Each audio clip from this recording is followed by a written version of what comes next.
The 9x19mm Parabellum is hands down the most widely used handgun cartridge across the United States. From everyday citizens caring for self-defense to uniformed law enforcement officers patrolling city streets, this round has become the go-to choice. But inside the Pentagon's secure corridors, a quiet but consequential debate is starting to heat up, one that could change everything about what America's military personnel carry into combat. And make no mistake, the implications reach far beyond the battlefield.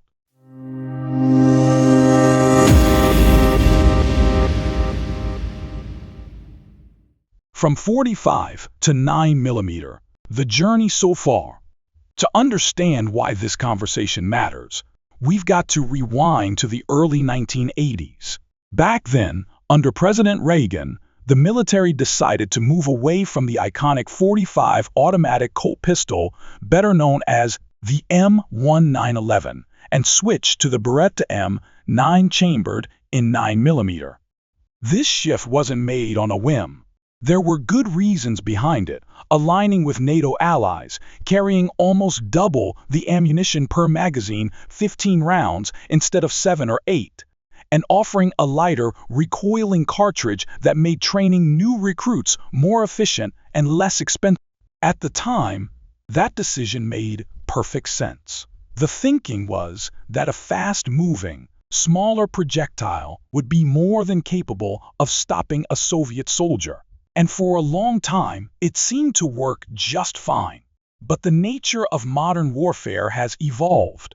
From the alleyways of Fallujah to the tight corridors of compounds in Helmand Province, close-quarters combat has become far more common. In these situations where rifles are too long to maneuver quickly, sidearms take center stage, and in those moments, the limitations of the 9mm in military use become impossible to ignore. The real problem isn't the caliber, it's the bullet. Here's the kicker. The issue isn't necessarily the 9mm cartridge itself. It's the type of ammunition Uncle Sam is allowed to load into it.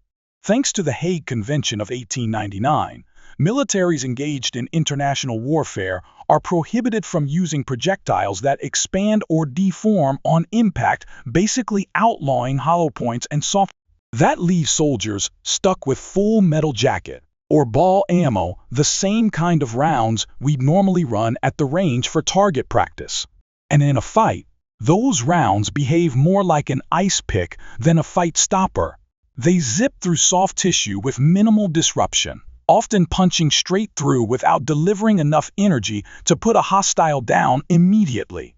Veterans of Iraq and Afghanistan have reported countless situations where even multiple hits from 9mm ball ammo failed to immediately incapacitate a threat. Some enemies were still able to return fire, even after being struck more than once. After-action reviews detailing these failures started making their way up the chain of command, and now, the conversation about replacing the standard-issue sidearm round is no longer theoretical, it's real, and it's urgent.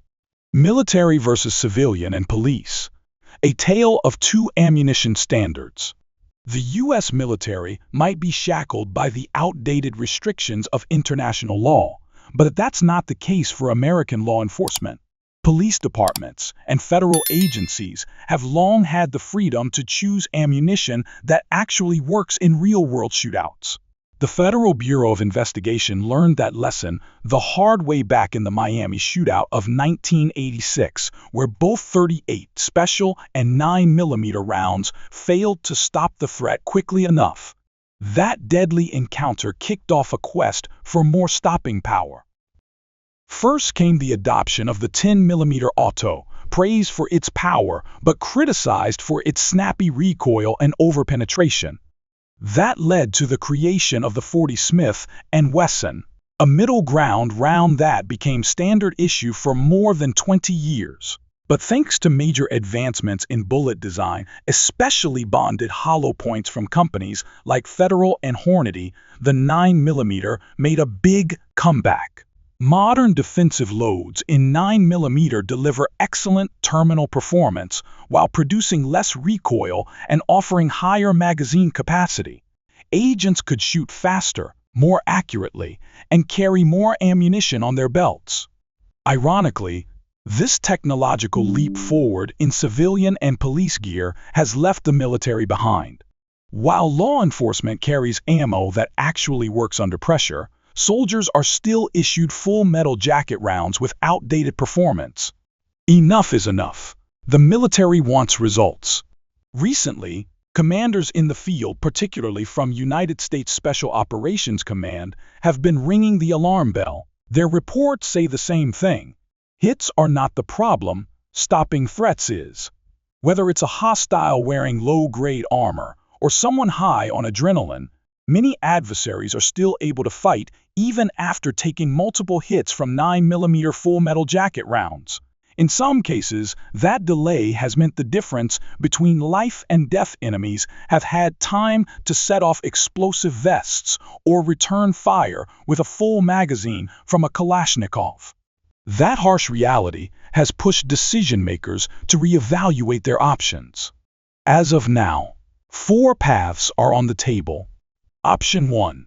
Keep the 9mm but push for expanding bullets. The easiest fix would be to push for changes to the Hague Convention that currently bans expanding projectiles in war. But in today's diplomatic environment, there's little appetite or likelihood for such a major international change. Option 2. Go back to the .45 automatic Colt pistol. A return to the old-school .45 would definitely boost stopping power, but it would also mean giving up magazine capacity, going from 17 rounds down to 10, and would increase recoil significantly. Worse yet, .45 rounds are not great against modern armor. Option 3. Shift to the .40 Smith & Wesson. This cartridge offers more power than the 9mm without the punishing kick of a 10mm. However, making the switch isn't simple. The armed forces have already spent heavily to roll out the Sig Sauer M17 and 18 pistols in 9mm. Retrofitting them for .40 Smith & Wesson would require substantial parts changes and lots of money. Option 4.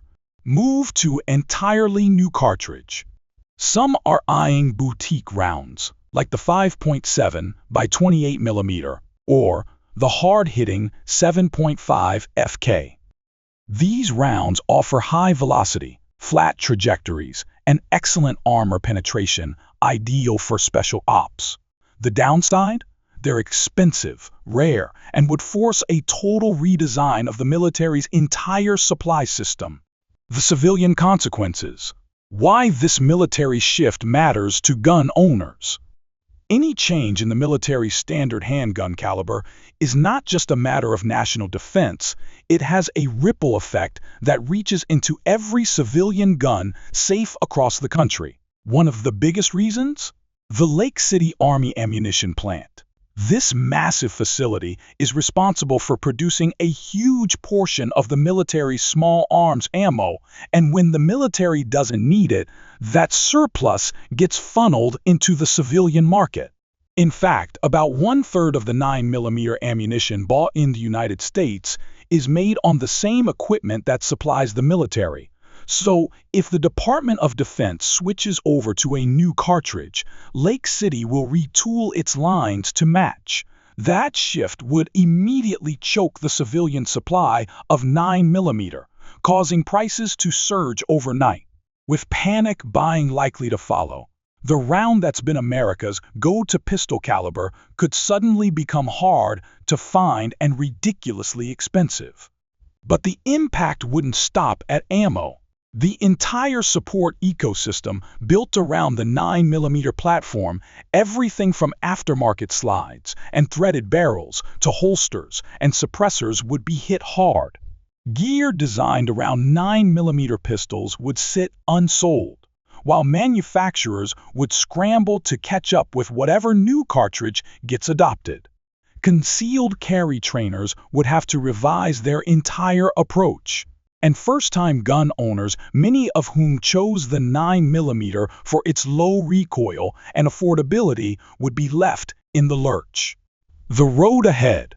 A new round is on the horizon. A definitive decision might still be months or even years away, but the movement toward change is unmistakable.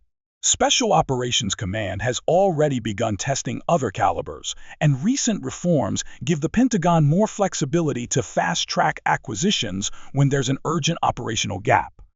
If leadership determines that the 9mm full metal jacket round is no longer getting the job done, that could trigger a swift and sweeping transition. Whether the military ultimately chooses the steady power boost of the .40 Smith & Wesson or goes all in on a modern high-speed round like the 5.7 by 28mm, the effects will go far beyond combat zones. It would reshape what American shooters see on shelves, what they carry for defense, and how manufacturers design the next generation of firearms. It's a clear reminder that decisions made behind closed doors in Washington can send shockwaves all the way down to your local gun shop and favorite shooting range.